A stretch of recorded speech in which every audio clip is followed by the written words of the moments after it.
نحمده ونصلي على رسوله الكريم أما بعد أعوذ بالله من الشيطان الرجيم بسم الله الرحمن الرحيم والعصر إن الإنسان لفي خسر إلا الذين آمنوا وعملوا الصالحات وتواصوا بالحق وتواصوا بالصبر۔ حضور صلی اللہ علیہ وسلم کا صبر بھی انتہا ہی بے شمار بے حساب تھا کہ آپ جانتے تھے کہ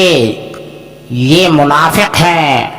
آپ جانتے تھے کہ یہ کافر ہیں، پھر بھی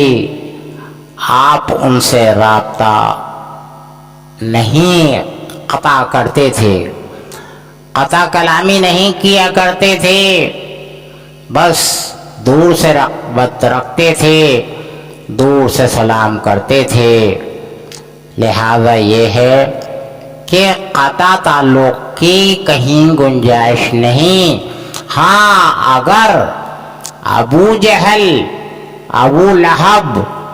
جیسی ہستیاں ہیں کہ آپ کے بہتر اعمال ان کے ساتھ برابر ہیں اور آپ بالکل دینی اعتبار سے، سنتی اعتبار سے نبی کریم صلی اللہ علیہ وسلم کے قدموں کے اعتبار سے، آپ کی زندگی کے عملی جامے کے اعتبار سے آپ برابر پیش آ رہے ہیں اور وہ ظلم سے باز نہیں آ رہے ہیں، وہ ابو جہل، ابو لہب بنے ہوئے ہیں، تو لہذا وہاں قطع تعلق کرنے کا مسئلہ ہے کہ ان سے قطع تعلق کر دیا جائے،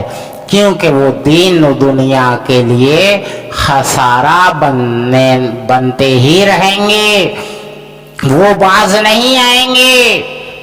جی۔ تو لہذا یہ ہے کہ وہاں گنجائش ہے فقط، ورنہ قطع تعلق کی گنجائش اسلام نہیں دیتا۔ قطع تعلق نہ کرنے کا آپ کو یہ انعام ملا کہ شیطان نے آپ کو جنت میں جانے کی دعا سنائی اور اللہ تعالیٰ کا حکم ہوا کہ آپ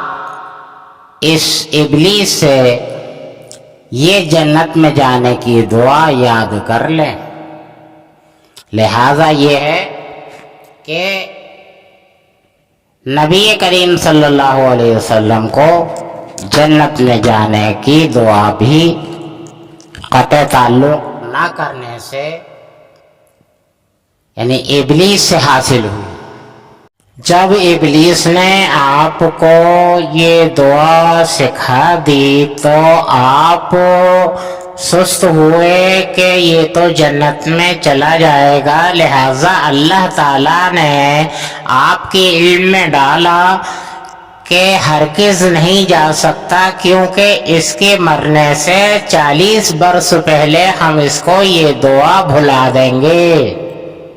وآخر دعوانا الحمدللہ رب العالمین۔